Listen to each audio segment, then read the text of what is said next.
بسم اللہ الرحمن الرحیم نحمده ونصلی ونسلم علی رسوله الکریم وعلی آلہ الطیبین واصحابہ الطاہرین اما بعد۔ حضرات گرامی، ہمارے ہاں موجودہ دور تعلیم کا دور ہے، اور جس طرح لڑکوں کو تعلیم دی جاتی ہے اس طرح لڑکیوں کو بھی تعلیم دی جاتی ہے، بلکہ بسا اوقات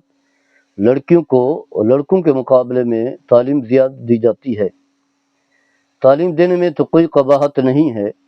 شرعاً اس بات کی اجازت ہے، لیکن اس کے ساتھ ساتھ جب بچیاں زیادہ تعلیم حاصل کر لیتی ہیں یا بچے زیادہ تعلیم حاصل کر لیتے ہیں تو وہ سمجھتے ہیں کہ ہم با اختیار ہیں، ہم اپنی مرضی کے فیصلے کریں گے، اور اس میں والدین کو کوئی عمل دخل نہیں ہے۔ وہ سمجھتے ہیں کہ شاید یہ ان پڑھ لوگ ہیں، یہ پرانے لوگوں کی باتیں کرتے ہیں، جبکہ حالات جو ہے بدل چکے ہیں، زمانہ جاہلیت کی باتیں کرتے ہیں، جہالت کی باتیں، انہیں اس چیز کا شعور نہیں ہے، اب تعلیم کا دور ہے۔ تو اس طرح کی باتیں کر کے والدین کو ہلکا سمجھنے کی کوشش کرتے ہیں اور اپنی خواہشات کے پیچھے چلتے ہیں، اپنی مرضی کے مطابق زندگی گزارنا چاہتے ہیں۔ لڑکیوں کے حوالے سے شرعی حکم یہ ہے کہ جب تک لڑکیوں کی شادی نہیں ہو جاتی، گھر سے باہر بلا والد کی اجازت کے یا جو ولی ہیں ان کی اجازت کے بغیر گھر سے باہر نہیں جا سکتی، یہاں تک کہ علماء نے حرام قرار دیا، اور اتفاق ہے، فقہا ہے، یعنی ائمہ اربعہ کا اتفاق ہے، اجماع امت ہے کہ لڑکی جو ہے والد کی اجازت کے بغیر گھر سے باہر نہیں جا سکتی، اور جا بھی سکتی ہے اجازت لے کر، وہ بھی کسی ضرورت، حاجت اور مجبوری کے تحت، بلا وجہ جو ہے وہ گھر سے باہر نہیں جا سکتی۔ جیسا کہ ہمارے ہاں بچیاں جو ہے کہیں بھی فنکشن ہوتا ہے پہنچ جاتی ہیں، تو ایسا نہیں۔ اسی طرح شادی کے بعد شوہر کی اجازت ضروری ہے، شوہر کی اجازت کے بغیر گھر سے باہر نہیں جا سکتی۔ ہاں حاجت ہے، ضرورت ہے تو پھر جا سکتی ہیں، ورنہ یعنی اگر خواتین جو ہیں عمرہ کرنا چاہیں، مسجد میں اعتکاف بیٹھنا چاہیں، مسجد میں نماز پڑھنے جانا چاہیں تو نہیں جا سکتی جب تک کہ شوہر کی اجازت نہ ہو۔ یہ اور بات ہے کہ مسجد میں نماز پڑھنے کے لیے حکم یہ ہے، شوہروں کو کہا گیا ہے کہ انہیں اجازت دے دیں، وہ بھی بخل سے کام نہ لیں بلکہ انہیں اجازت دے دیں۔ اسی طرح والدین کو ملنا چاہتی ہیں تو شوہر کی اجازت ضروری ہے۔ ہمارے ہاں تو خواتین جب دل کرتا ہے گھر سے باہر نکل جاتی ہیں، مارکیٹ میں جا کر شاپنگ کرنے لگ جاتی ہیں، پتہ ہی نہیں ہوتا، شوہر کو پتہ نہیں ہوتا کہ بیوی گھر سے باہر چلی گئی ہے۔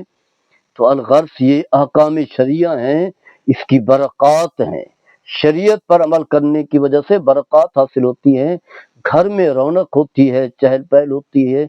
سکون ہوتا ہے، اللہ کی رحمتوں کا نزول ہوتا ہے، میاں بیوی کے درمیان محبت ہوتی ہے، اولاد نیک صالح بنتی ہے۔ ورنہ جو ہے اگر شریعت کو پس پوچھ ڈال دیں اور پھر اس کے بعد جو ہے آمنوں کے پاس چکر لگاتے رہیں، گھر میں لڑائی چل رہی ہے، کوئی وظیفہ بتائیں، کوئی عمل بتائیں، کوئی جادو کا اثر تو نہیں ہے، کوئی جادو تو نہیں کر رہا، کوئی جن یہ وہ، اس طرح کی باتوں کی پھر کوئی حیثیت نہیں، اس میں اپنا قصور ہے۔ تو اس حوالے سے چند ایک دلائل کا ذکر کرنا چاہوں گا، جس میں بنیاد جو ہے قرآن ہے، میرے رب کا کلام ہے، جس کے بارے میں فرمایا لا ریب فیہ، بے عیب جو ہے، جس میں کوئی شک نہیں ہے، اور ہدایت ہے مسلمان کے لیے، کلمہ گو کے لیے ہدایت ہے، سب کچھ اللہ نے اس میں واضح کر دیا ہے۔ اور پھر قرآن کی تشریح اس زبان اقدس سے جو امام الانبیاء بھی ہیں، یعنی حضرت محمد مصطفیٰ صلی اللہ تعالی علیہ وسلم کے چند ارشادات بیان کرنا چاہوں گا، تاکہ حقائق جو ہے واضح ہو جائیں اور ہماری زندگی جو ہے اپنی مرضی کے مطابق گزارنے کی بجائے شریعت مطالعہ کے دائرے میں گزاری جائے، تاکہ اس کی برکات حاصل ہو سکیں۔ اللہ تبارک و تعالی قرآن مجید میں ارشاد فرماتا ہے کہ عورت کے لیے جو اصل ہے، مین جو فوکس ہے، وہ یہ ہے کہ چار دیواری کے اندر رہے، گھر کے اندر رہے، یعنی بلا وجہ، بلا حاجت و ضرورت کے گھر سے باہر نہ رہے۔ اس کا اصل ٹھکانہ، اصل جو آرام اور سکون کی جگہ ہے وہ ہے گھر میں رہنا ہے۔ فرمایا وَقَرْنَ فِي بُيُوتِكُنَّ وَلَا تَبَرَّجْنَ تَبَرُّجَ الْجَاهِلِيَّةِ الْأُولَىٰ، ان عورتوں کو چاہیے، یعنی یہاں خطاب تو ازواج مطہرات سے ہے سورہ احزاب میں، اور 22ویں پارے کے شروع میں ہے کہ انہیں چاہیے کہ اپنے گھروں میں ٹھہری رہیں۔ جب ان کے لیے حکم ہے تو واضح ہے قیامت تک آنے والے تمام خواتین کے لیے ہے، کیونکہ قرآن کے احکام جو ہے مخصوص افراد کے لیے نہیں ہوتا، بلکہ قیامت تک آنے والے جتنے بھی کلمہ گو ہیں، یعنی جب وہ پاکیزہ نیک صالح خواتین کے لیے حکم ہے تو عام ہم جیسے بعد میں آنے والی خواتین کے لیے جو ہے تو بطریق اولا جو ہے یہ حکم موجود ہے۔ تو فرما انہیں چاہیے اپنے گھروں میں ٹھہری رہیں، اور زمانہ جاہلیت کے طور جو طریقے ہیں بن سویر کر کے باہر نکلنا، فرمایا ایسا نہ کریں جیسا کہ ہمارا اور رواج چل رہا ہے۔ تو گویا کہ اس میں دو باتیں جو ہے واضح کی گئی ہیں، یعنی وقار قرن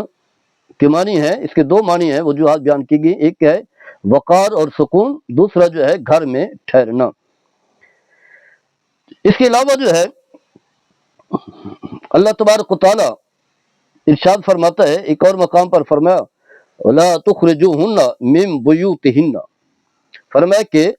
عورتوں کو ان کے گھروں سے نہ نکالے۔ اب یہ دیکھیں بیوت کا تذکرہ جو ہے اس کی نسبت جو ہے عورتوں کی طرف کی گئی ہے، حالانکہ واضح ہے کہ گھر کا مالک تو شوہر ہوتا ہے، وہی کماتا ہے، وہی سرمایہ خرچ کر کے پلان لیتا ہے، گھر بناتا ہے، اسلام بھی اسی کے نام پر ہوتا ہے، لیکن اللہ نے گھر کی نسبت عورتوں کی طرف کی ہے، گویا کہ جس طرح مرد جو ہے گھر کا مالک ہے اسی طرح عورتیں بھی مالک ہیں، اور زیادہ نسبت جو ہے اللہ تعالیٰ نے عورتوں کی طرف کی ہے۔ یہ بتایا کہ اب عورتوں کا ٹھکانہ جو ہے یہی گھر ہے جس میں وہ رہ رہی ہیں، وہ اس کی مالک بھی ہیں۔ تو فرمایا انہیں ان کے گھروں سے نہ نکالیں، فرمایا کہ وہ خود بھی نہ نکالیں، خود بھی نہ نکلیں۔ اور اسی طرح فرمایا وَاذْكُرْنَ مَا يُتْلَى فِي بُيُوتِكُنَّ، انہیں چاہیے کہ یاد کریں وہ جو پڑھا جاتا ہے ان کے گھروں میں، یعنی وہی بیوت کنہ، یعنی بیوت بیت کی جمع ہے، اس کی نسبت جو ہے عورتوں کی طرف کی گئی ہے۔ حالانکہ یہ بات واضح ہے جب تک جو ہے بیٹیوں کی شادی نہیں ہوتی تو والد گھر کا مالک ہوتا ہے، جو اس کے ولی ہوتے ہیں وہی مالک ہوتے ہیں، شادی کے بعد جو ہے شوہر ہوتا ہے وہی کماتا ہے، لیکن یہاں نسبت جو ہے وہ عورتوں کی طرف کر کے بتایا گیا ہے کہ عورتوں کے لیے لازم اور ضروری ہے کہ گھر میں ٹھہری رہیں، ان کی ضروریات جو ہے وہ یہی ہے۔ اسی طرح فرمایا لا تخرجوهن من بیوتهن ولا یخرجن، خود بھی وہ گھر سے باہر نہ نکلیں، یعنی یوں سمجھنے کہ اگر شوہر بیوی کو طلاق بھی دے دے تو اب عورت جو ہے اسی گھر میں عدت گزارے گی، یہ نہیں کہ طلاق ہو گئی، یہ چاہے کوئی بھی طلاق ہو، رجی ہو، بینہ ہو، مغلظہ ہو، شوہر فوت ہو جائے، عورت حاملہ ہو، جس سال میں بھی ہو، عورت نے عدت جو ہے اسی گھر میں گزارنی ہے، اور جو ہے مرد ہے یا اس کے ورثاء ہیں جو اس کے رشتہ دار ہیں ان عورتوں کو گھر سے باہر نہیں نکال سکتے۔ چاہے شوہر فوت ہو گیا تو عدت جو ہے 4 ماہ 10 دن ہے، اگر عورت جو ہے حامل ہے تو جب تک بچہ نہیں پیدا کر دیتی، اسی طرح جو ہے وہ اگر حیضہ ہے تو پھر جب تک کہ جو ہے حیض پورے نہیں ہو جاتے، عدت جب تک پوری نہیں ہوتی انہیں گھر سے نہیں نکالا جا سکتا، اور انہیں بھی چاہیے کہ وہ گھر سے باہر نہ نکلے، یہاں تک کہ علماء نے کہا ہے کہ رہنے کے لیے ایک گھر ہے، جیسا کہ ہمارے ہاں غربت ہے تو مرد جو ہے وہ اگر مرد اور عورت رہیں گے تو کیسے طلاق دے چکا ہے، بیوی تو اس پر حرام ہو گئی، تو مرد کو چاہیے کہ جہاں کہیں بھی رہے، چاہے فٹ پاتھ پر سوئے، اپنے رشتہ داروں کے ہاں، بہن بھائیوں کے ہاں ٹھہرے، جہاں بھی ٹھہرے وہ ٹھہر سکتا ہے، عورت جو ہے اسی 4 دیواری کے اندر عدت گزارے گی، یہ ہے حکم شرعی۔ ہاں عدت گزارنے کے بعد واضح اب سلسلہ تو ختم ہو جائے گا، اپنے ماں باپ کے گھر چلی جائے گی، تو الغرض یہاں بھی یہی بات جو ہے وہ ذکر کی گئی ہے۔ آگے چل کر کے ہم تفصیلی گفتگو کرتے ہیں۔ اللہ تعالیٰ ہم سب کو شریعت کا دامن تھامنے کی توفیق عطا فرمائے۔ ہمارے جل بلا